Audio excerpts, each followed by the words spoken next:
डोसा मुलं मोठे अगदी आवडीने खातात, पण नेहमीचा मसाला डोसा जर खाऊन कंटाळा आला असेल, तर एक वेळेस असा हा क्रिस्पी पोडी मसाला डोसा नक्कीच ट्राय करा. बनवायला खूप सोपं आणि अतिशय खमंग लागतो. त्यासाठी नेहमीचं जसं आपलं डोस्याचं बॅटर असतं, ते बॅटर तव्यावर छान असं पसरवून घ्यायचं. भरपूर बटर किंवा तूप लावून घ्यायचं डोस्याला.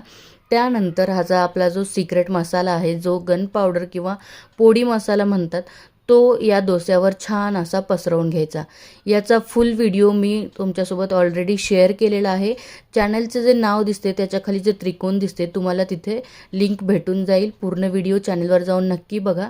मस्त डोस्यावर ही पावडर पसरवून घ्यायची, छान क्रिस्पी होईपर्यंत भाजून घ्यायचा आणि आपला हा क्रिस्पी असा पोडी मसाला डोसा तयार आहे.